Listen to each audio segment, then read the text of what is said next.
je t'en supplie, retrouve ton fardeau. Je te le demande comme ton frère, je t'en supplie, retrouve ton fardeau.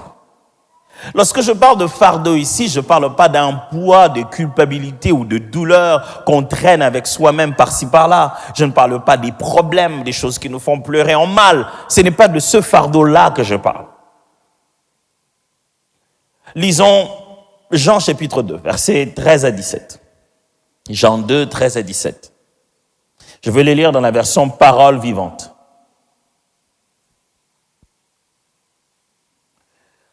La Pâque juive approchait et Jésus s'est rendu à Jérusalem. Il trouva dans le parvis du temple des marchands de bœufs, des brebis et des pigeons, ainsi que des de changeurs d'argent, installés à leur comptoir. Tout ça, on parle du parvis du temple. Il prit des cordes, en fit un fouet, et le chassa tous de l'enceinte sacrée avec leurs brebis et leurs bœufs. Il jeta par terre la monnaie des changeurs et renversa leur comptoir. Puis, il ordonna aux marchands de pigeons, « Hors d'ici avec tout cela, c'est la maison de mon père, n'en faites pas une maison de commerce. » En se remémorant cet incident, les disciples se souvinrent de cette parole de l'Écriture. « L'amour que j'ai pour ta maison, ô Dieu, est en moi un feu qui me consume. » C'est que vous êtes habitué à la version Louis II, on dit « Le zèle de ta maison me dévore ». Je t'en supplie, mon frère, ma sœur, à la fin de ce message, que le Seigneur te donne ce courage de juste reprendre le fardeau, de retrouver ce fardeau. Qu'est-ce qu'est un fardeau? De quel fardeau je parle? Le fardeau biblique, ici dans le sens d'où j'en parle, c'est une sorte de charge spirituelle intérieure. Une charge spirituelle intérieure que Dieu dépose dans le cœur de quelqu'un. Ce n'est pas une mauvaise charge sur votre dos qui vous fait foncer le sourcil. Non, c'est une charge intérieure que Dieu place dans votre cœur. Que Dieu place dans votre cœur. Pas le poids, la culpabilité de vos fautes. Mais Dieu met dans votre cœur une charge intérieure, une responsabilité divine. Dieu met dans votre cœur une responsabilité qui vous dérange. Il met des fois même une prière, une envie de rester dans cette prière-là. Ce que j'appelle ici un fardeau, c'est une mission. C'est le cœur qui bat au rythme d'une raison de vivre. Ça bouillonne à l'intérieur. C'est une passion pour quelque chose de bien précis. De voir la Bible utilise ces mots pour parler même d'un message prophétique. Quelque chose qui bouillonne dans votre cœur, mais qui vient de la part de Dieu. Ce n'est pas avec les oreilles que vous avez nécessairement entendu, il n'y a pas eu de rêve, mais ça vous dérange. Oh, on aurait pu utiliser le mot frustration. Alors j'aurais thématisé ce message, retrouve ta frustration. Mais est-ce qu'on aurait compris? Ce qu'on entend par fardeau ici, c'est justement cette charge intérieure que Dieu met dans un individu. Ce sens de la mission, un but, une responsabilité où on sent que Dieu veut m'utiliser pour ça. On se sent concerné par une situation qui ne concerne pas tout le monde. Notre cœur bat différemment quand on voit ça. On regarde à la télé, on est touché. On voit aux infos, on pleure comme un enfant. Pourquoi ça? On est sensible. On a une réaction directe à ça. C'est un fardeau que Dieu place dans notre cœur. Je viens de lire avec vous le texte de Jésus. Jean, vous savez, il explique Jésus comme étant le Messie qui est venu, qui accomplit à la fois des signes et des prodiges. Les gestes, les faits que Jésus-Christ avait, sa façon de vivre sur la terre, Jean nous décrit cela comme des signes, des actes prophétiques. Jésus fait ce qui a été dit à son sujet. Alors quand Jésus parle, Jean nous rappelle pourquoi il a parlé. Quand Jésus pose un acte, Jean rejoint ces actes-là à des prophéties le concernant. Il prouve que Jésus n'est pas seulement la parole faite chair, mais il est l'incarnation, le vécu de la parole. Où il va, ce qu'il fait, les gestes qu'il pose, c'est la parole qui prend vie. Et nous sommes ici au moment où Jésus se rend au temple et il est scandalisé, il est choqué. Son fardeau se met à bouger à l'intérieur de lui. Il est choqué, pourquoi? Il est dans le temple de Dieu. Bien sûr que c'est encore le parvis, mais il est dans le temple de Dieu. Mais il y trouve là-bas qu'avec le temps, des habitudes se sont installées. Même quand les gens ont pris des habitudes, si vous avez un fardeau, vous ne serez jamais à l'aise avec ces habitudes. C'est ça que j'appelle un fardeau. Il arrive, les habitudes se sont déjà installées, personne ne trouve ça anormal. Tout le monde s'est dit, avec le temps, on sait pourquoi c'est devenu comme ça. Non, on a besoin, voilà, au temple, il y a des gens qui viennent de partout, il y a des juifs qui viennent de partout, on a besoin d'échanger quand même. Donc il y a des changeurs. Et puis, il y a des offrandes à donner. Vous savez, les pigeons, par exemple, c'était des offrandes de pauvres. Dans la Bible, lorsque les pauvres, le plus pauvre, ne savaient pas quoi donner, Dieu leur demandait de donner comme des pigeons, justement. Quand les autres donnaient des bœufs, des chèvres, et ils donnaient des pigeons. Alors, les pauvres n'ayant pas quoi ramener de chez eux, n'ayant pas tous des endroits pour élever de pigeons, c'est plus facile pour eux d'arriver non loin du temple, d'acheter un pigeon et d'aller offrir. Donc, ça crée un marché. C'est normal. Petit à petit, des choses s'est normalisées. Et, bien sûr, ces gens qui vendaient donnaient quelque chose à ceux qui travaillent au temple, donnaient quelque chose à ceux qui s'occupaient du sacerdoce. Un marché s'est installé et la gloire de Dieu est partie. Un marché s'est installé et ce que le peuple devait venir vivre dans la présence de Dieu n'est plus. Lorsque le marché s'est installé, la nuée est partie. Et Jésus arrive et dit, ok, qu'est-ce qui se passe ici? Tout le monde le regarde genre, qu'est-ce qu'il a? Vous savez, quand vous avez un fardeau, c'est vous qu'on traite d'anormal. Quand vous avez un fardeau, c'est vous qu'on traite de... Il a encore un enfant, il ne comprend pas. Quand vous avez un fardeau, c'est vous qu'on traite de décalés. Mais écoutez, le monde évolue, hein. Ben, il vient d'où celui-là? Jésus a grandi là-bas, ça fait des trentaines d'années qu'il vit, tiens. Mais pourquoi ce jour-là? C'est pas la première fois, vous savez. C'est là-bas il est allé faire sa bar mitzvah. C'est là-bas qu'il a été présenté à Dieu. Mais ce jour-là, ce n'était pas normal. Jésus entre et dit, mais c'est quoi ça? Comment vous avez transformé le temple de Dieu, la maison de mon Père, c'est devenu un lieu de commerce. Une autre expression, caverne de voleurs. C'est-à-dire juste un endroit où les interactions, les jeux d'intérêt, voilà. Il y en a tellement qu'on sait que les gens se volent entre eux. Vous le savez, je ne le cache plus, s'il y a un exercice très difficile à faire dans ma vie, c'est le marchandage.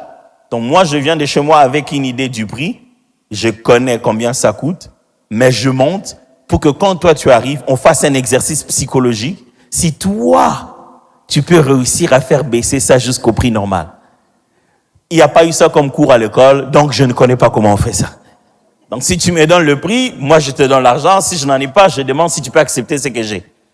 Et même que j'ai vu des gens accepter, faisons comme si, voilà, malgré on donne seulement. Or, au fond, à l'intérieur, il est content. Quand j'ai lu ça dans les proverbes, dans la Bible, j'ai dit, oh, en plus c'est dans la Bible. Les proverbes disent, telle personne feint d'en avoir pas aimé. Mais en sortant, il s'est dit, j'ai fait une bonne affaire. C'est écrit dans la Bible. Il donne l'impression qu'il a, devant toi, il donne l'impression que non, c'était trop cher. Mais il part, il dit, yes, j'ai acheté ça moins cher. Donc, on devait se débattre. Jésus arrive, les gens marchandent le coût du pigeon. Ok. Là, les gens changent, donc il faut appeler les clients. Vous savez, moi, j'ai le franc Jérusalem. Vous avez quoi? On s'échange. Sans oublier qu'il y a des mêlements là-bas. Et attends, Jésus arrive et ça ressemble à tout, sauf au temple. Et personne ne fait rien. Ouf. Je suis consumé par le fardeau. Il y a 2 jours, ça ressemble à tout, sauf à un couple. Et personne ne fait rien. Il y a 2 jours, ça ressemble à tout, sauf à une entreprise. Et personne ne fait rien. Il y a 2 jours, ça ressemble à tout, sauf à un gouvernement. Et personne ne fait rien. Il y a 2 jours, ça ressemble à tout, sauf à une ville. Et personne ne fait rien.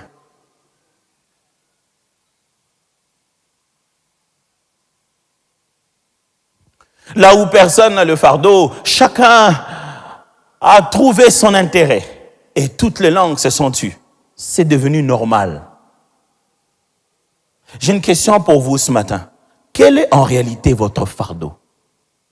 Quelle est cette chose qui bouillonne tellement en vous que vous vous donnerez à être attrapé, frappé, marginalisé et même tué si possible? La vie n'a de sens que quand vous commencez à savoir pourquoi vous êtes prêt à mourir.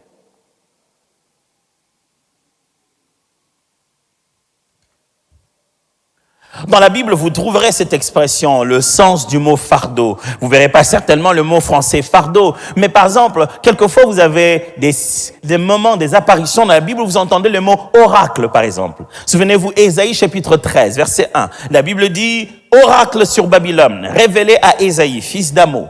Ou alors dans Naoum, chapitre 1, verset 1. La Bible dit, oracle sur Ninive, livre de la prophétie de Naoum d'El-Kosh. Oracle, le mot que traduit oracle ici dans la version seconde, c'est le mot hébreu massa qui signifie fardeau, un flot prophétique. Mon cœur bouillonne et je suis juif. Je ne peux pas rester comme ça, il faut que je fasse quelque chose.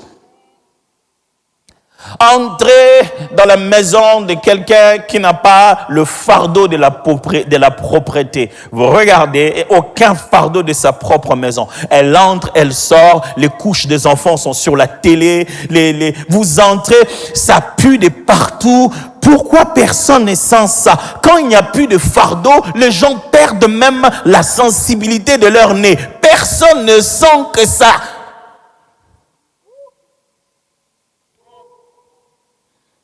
Les prophètes appelaient ça le fardeau de l'Éternel. Ça bouillonnait en nez. Ces hommes, quand ils avaient ça, ils étaient prêts à se faire couper les cheveux quand Dieu le demandait. Ils étaient prêts à crier sur la ville, même contre le roi, parce que ce qu'ils avaient leur faisait souffrir plus que les fouets qu'on pouvait leur frapper. Ils avaient un fardeau. J'ai une question à vous poser. Quel est votre fardeau? Quelle est la dernière fois que vous avez eu un fardeau? Si vous vous réveillez juste ce matin, pour aller dormir le soir, je préfère un robot. Il y a encore un but, une raison, un programme, un prompt, un objectif. Si vous êtes juste réveillé pour remplir la journée et multiplier le carbone, vous vivez pourquoi? Vous allez au travail pourquoi? Je refuse de faire des chrétiens passifs qui sont là pour voir juste les commerces se multiplier. Devenez comme Jésus, laissez le fardeau bouillonner au-dedans de vous. Il n'y a donc aucun fardeau dans votre cœur, ni les enfants de la rue, ni les orphelins, ni les vieillards, il n'y a donc dans votre cœur aucun fardeau. Rien ne bouillonne dedans de vous à part vous-même. Comment pouvez-vous vivre une telle vie avec autant d'égoïsme? Le fardeau fait référence aussi à la Bible, dans la Bible, comme la chose qui pousse à l'intercession. Un bel exemple dans Néhémie chapitre 1, versets 3 à 4. C'est cette chose qui nous pousse à prier pour les autres, à se tourner vers Dieu, dire Dieu fais quelque chose. C'est ce qui nous fait pleurer. Dieu, si je ne peux pas faire quelque chose, je peux au moins te prier toi. Néhémie, les mirailles, on vient lui dire, écoute Néhémie, il apprend que des frères qui sont venus de Jérusalem arrivent, il vient les revoir la nuit. Il dit, comment va Jérusalem? Comment vont les mirailles de Jérusalem? Ah papa, les mirailles de Jérusalem, c'est complètement...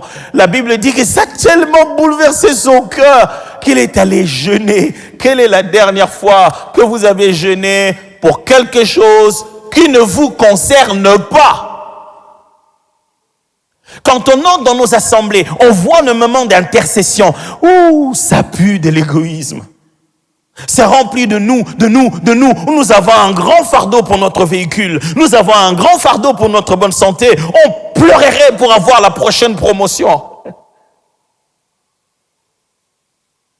Dieu n'envoie pas des gens sans fardeau. Le signe que Dieu t'a choisi, c'est que les ailes de sa maison vont dévorer ton intérieur. Qu'est-ce qui te dévore? Qu'est-ce qui fait qu'à un moment donné, tu n'arrives même plus à parler? Tu dis non, pardon, je ne vais même plus en parler. Ça me fait tellement mal. J'ai vu des gens avoir des larmes pour des films. Un beau film, et se met à pleurer. Non, ça me touche.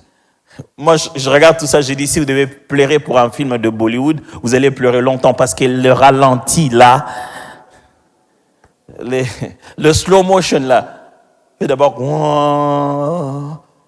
et puis, moi, la première fois que j'ai vu ça, je me suis dit, qu'est-ce qui se passe? Pourquoi ça tourne au même endroit? J'ai cru que ma télécommande avait un problème, là.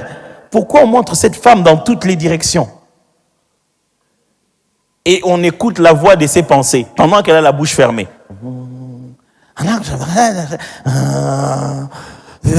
J'ai dit, ils ont du temps. Même Nollywood vous fait pleurer.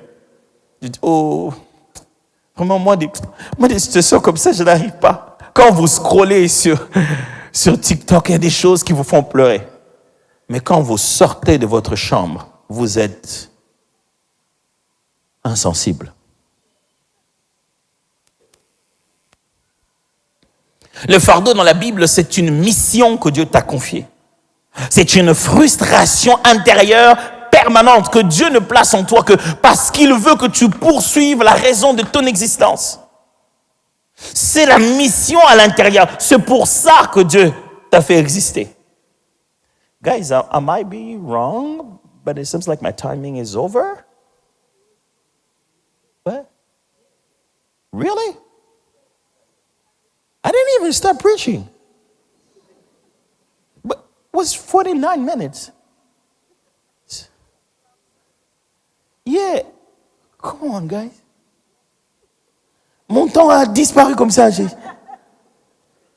Peut-être que j'avais le fardeau, tiens. Le fardeau, c'est le sentiment de Dieu sur une situation qu'il met dans nos cœurs. Le sentiment de Dieu.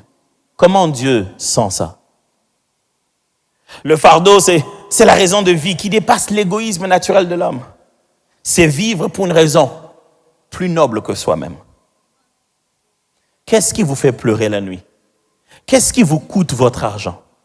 Quelle est la chose pour laquelle vous avez tellement donné, on s'est dit, il a tellement donné, il est fou. Le fardeau, vous savez, c'est l'esprit de la mission. Un jour, Moïse avait tellement souffert sous le fardeau qu'il a dit à Dieu, oh, vous savez, Moïse, quand il parlait à Dieu, tu t'es dit, mais cet homme, il n'avait pas peur ou quoi? Quand il parle, c'est comme des amis. Il dit, Dieu, est-ce que je suis leur mère pour commencer à sentir ça? Quand tu dis ça à Dieu, oh. Mais Moïse, il osait. Il dit, Dieu, est-ce que je suis leur mère pour sentir comme ça le fardeau? En français, c'est pas en lingala. En lingala. Je n'ose même pas le dire.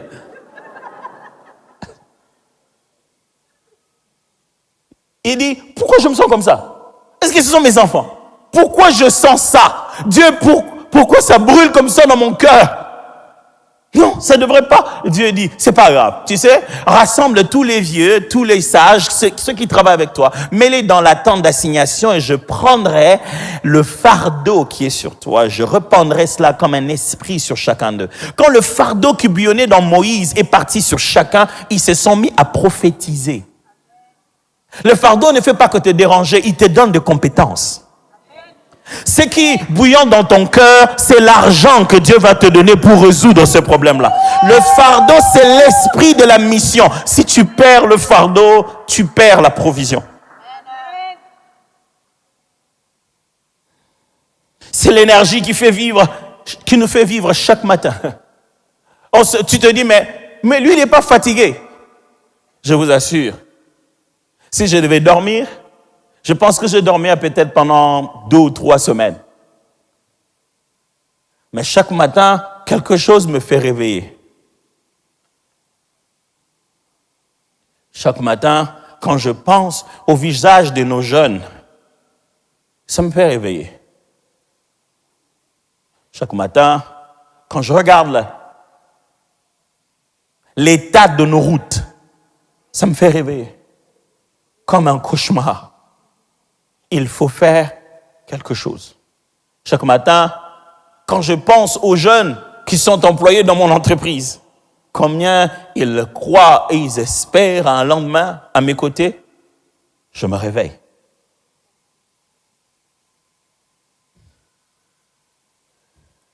Le problème, c'est que si vous n'avez pas le fardeau, quelle est la conséquence? Quand vous n'avez plus le fardeau, mes amis, vous devenez insensible à l'objet de votre mission. Ce qui devait être votre raison de vivre, ça passe là, mais ça ne vous fait rien. Vous êtes devenu insensible. Il y a eu un moment donné dans ce pays, malheureusement, par déformation, c'était pas ça le but des prédicateurs, mais par déformation dans ce pays, on a, pour des raisons spirituelles, on a rendu les gens insensibles à tout fardeau social. Quelqu'un te demande, tu dis, quel est son état d'esprit? Comme non, c'est même pas état d'esprit, il y a un autre terme. Aïe.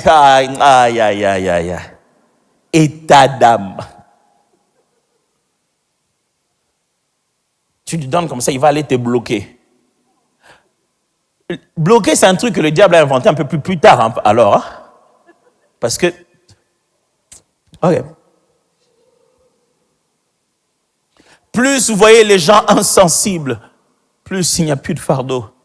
On ne peut pas fixer une société si personne n'est prêt à en souffrir, si personne n'est prêt à exploser de son fardeau. Vous passez, vous trouvez que tout le monde est insensible. C'est lui à qui vous avez envie de dire, mais on ne peut pas faire... Il te regarde d'un œil, mais dit, de quelle planète Mars il revient? Il a envie de te dire, non, calme-toi. Je vois que tu viens d'arriver dans cette entreprise. Hein? Tu viens d'arriver, hein? Ouais, calme-toi.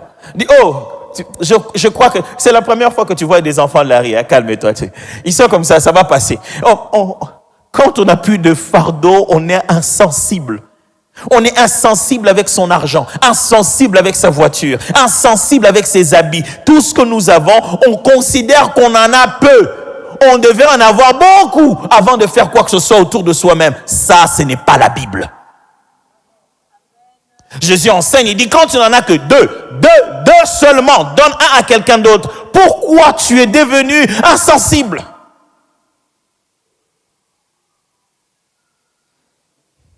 On devient égoïste dans la prière. Il n'y a plus d'intercession.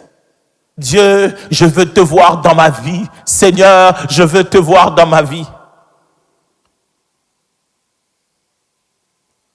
Parmi les raisons pour lesquelles moi j'ai complètement arrêté de recevoir des fois les gens à l'église, c'est parce que j'y allais trop fort en matière d'identification. Je commençais à subir des transferts très forts. Quand quelqu'un me parlait, je prenais trop conscience que je pouvais être un instrument et je devais être un instrument de changement. Et c'est consumant.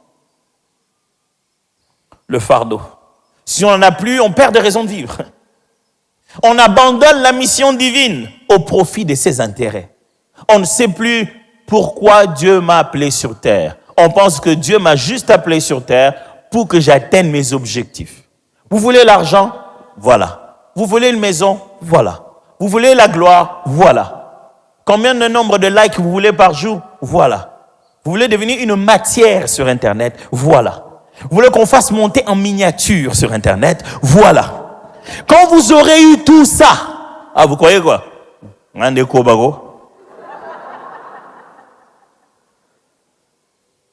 Quand vous aurez eu tout ça et que vous serez tenu devant le trône de grâce, et Dieu dira, et alors, vous l'avez fait? Quoi? Votre mission. Vous croyez vraiment que vous êtes sur la terre pour que quelqu'un d'autre qui a inventé un véhicule donne un sens dans votre vie à cause de la forme de la voiture qu'il a inventée? Vous pensez que votre cœur bat chaque matin pour que quelqu'un d'autre fasse passer un téléphone de 12 à 13? Vous pensez que Dieu a dépensé de son souffle de vie, de la substance divine, pour la placer dans ce bout que nous étions, pour que nous puissions nous demander juste comment on va s'habiller. Vous avez une raison de vivre. Retrouvez-la.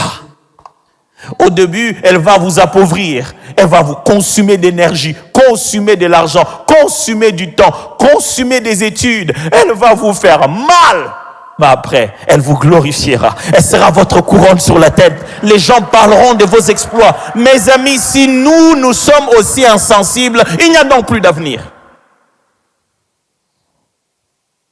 Quand on n'a plus de fardeau, on devient superficiel. On le fait sans profondeur. On le fait rien que pour faire. Oh là là, oh là là.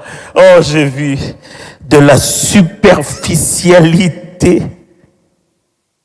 C'est même dans le volume de gourdron, hein, vous sentez que ça, c'est superficiel. Celui qui a fait ça, l'a fait sans fardeau. Il n'aime même pas son travail. Vous entrez dans la maison, vous payez quelqu'un pour qu'elle balaye à la maison. Vous regardez, c'est superficiel. Elle ne travaille même plus pour l'argent. Même pour l'argent, elle ne travaille même plus. Donc, elle n'a même pas la passion de la propriété. Mais elle veut quand même gagner beaucoup d'argent. Quand vous voyez une société superficielle, le fardeau a été assassiné. Trouvez un homme sans fardeau, vous trouvez un homme sans moteur de son existence. Il meurt et il ne s'en rend pas compte. Quel est votre fardeau? Ah, pasteur, moi à l'époque, je me disais toujours que moi un jour, quand je grandirai, je vais construire un orphelinat. Tu n'as pas grandi. Non, mais c'est parce que je n'ai pas encore eu l'argent. Avec combien on construit l'orphelinat? Avec combien? Si j'allais dans un orphelinat, une dame qui loue d'ailleurs cet orphelinat, on l'appelle pour lui dire, écoutez madame, on n'a plus de place ici, mais on a une dame qui a abandonné des jumeaux ici. Est-ce que vous voulez les prendre? Elle ne sait même pas comment on va les nourrir. Mais c'est son fardeau. Dit, mais ces enfants n'ont rien. Oui, ils n'ont personne. La jeune dame qui avait cette grossesse, et puis, c'est à ce moment-là qu'on a envie de dire, il y en a qui cherchent. Mais si ces enfants ne font rien à personne, si personne n'a des rêves la nuit qui se sent mal à l'aise à cause de ces enfants, ils sont morts. Et vous pensez que Dieu n'a pas prévu sur la terre des gens dont le cœur bat pour ce genre de choses?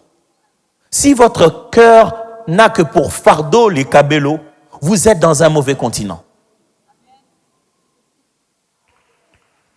Mon fardeau à moi, c'est les laces frontales. Je mettrai tous les moyens pour aller en Turquie. On sait que ce n'est plus pour les habits que les gens y vont. Mes amis, je dois me rendre à E-City. Mais laissez-moi vous dire rapidement, comment on perd le fardeau? 1. La déception. Quand on est déçu par les gens, petit à petit, on perd le fardeau. Je vous comprends, mes amis. Quand on essaie d'exprimer un peu de ce qu'on voulait, mais les gens nous déçoivent. Tu as sorti un peu d'argent pour les aider, mais écoutez-moi, sur la terre, quand vous tentez d'aider les gens, leur premier réflexe, c'est de vous clouer à la croix. Les gens que vous aidez ne cèdent pas eux-mêmes. Vous devez déjà mettre ça dans la tête.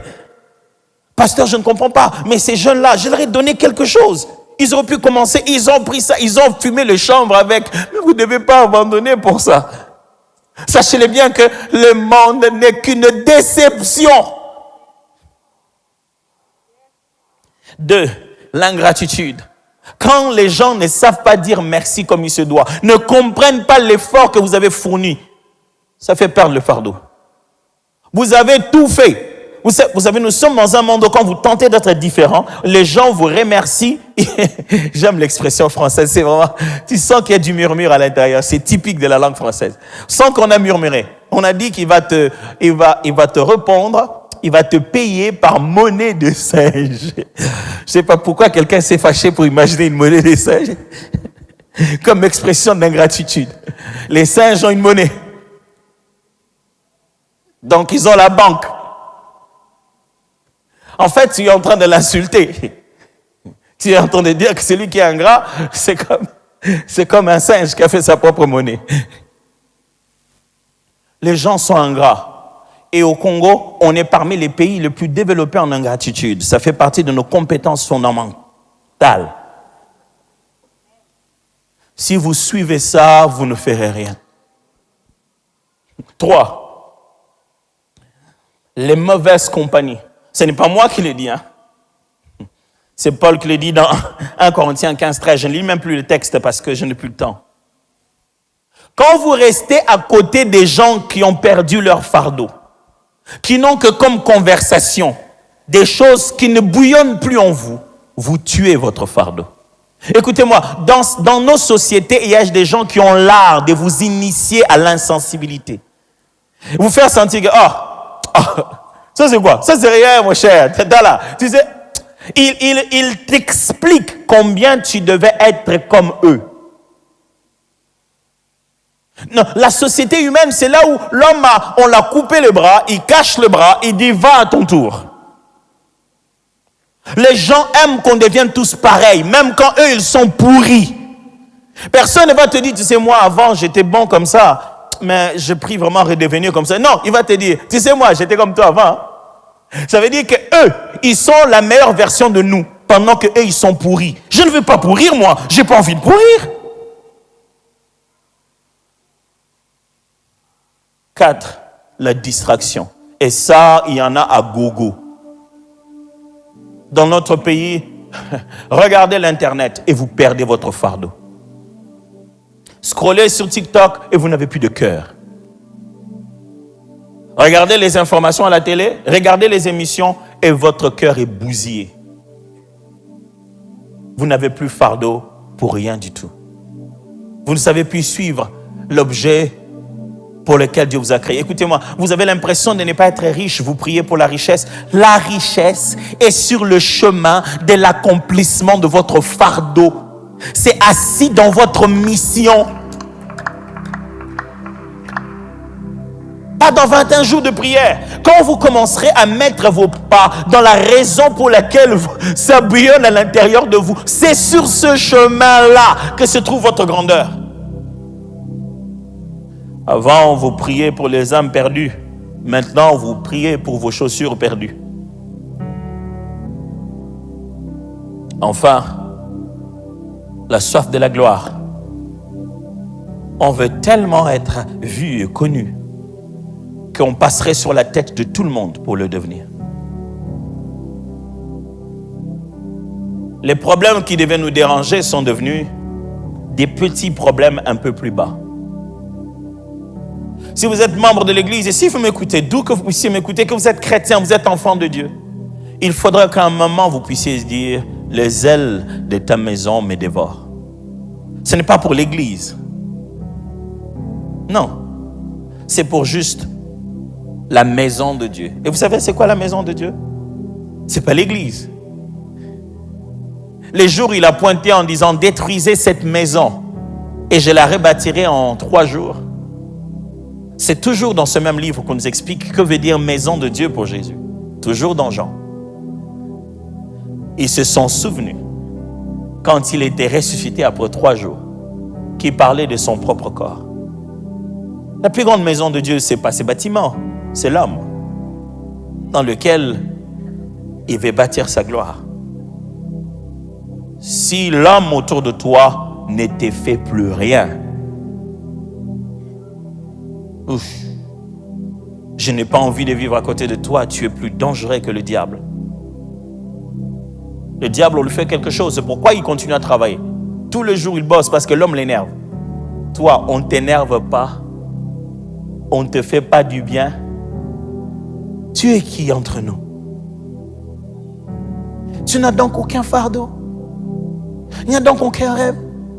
Même quand tu étais petit, tu te disais quoi? Moi, un jour, quand je grandirai. Il n'y a donc rien en toi. Il n'y a rien que tu as envie de fixer sur la terre. Il n'y a donc rien pour lequel tu sens que je peux faire quelque chose.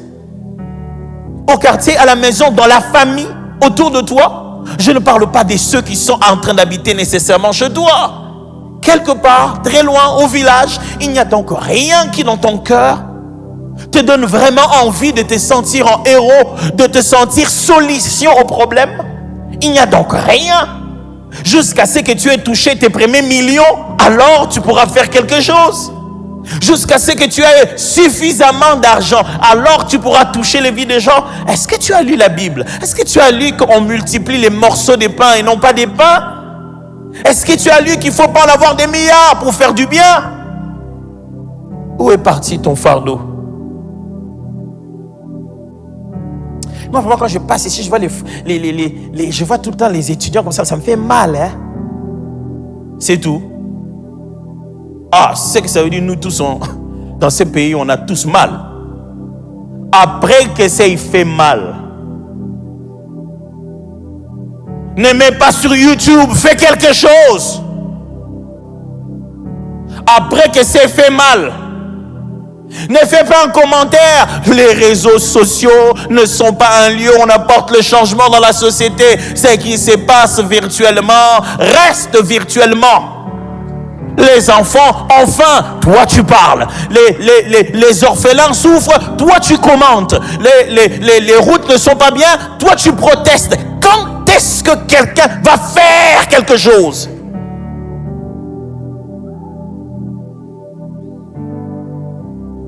Le courant, il n'y en a pas dans votre parcelle où vous louez. Le propriétaire entre et revient. Vous faites un groupe WhatsApp. Vous faites un groupe WhatsApp. Pendant que les gars ils passent là, vous avez fait un groupe WhatsApp. Ok, non.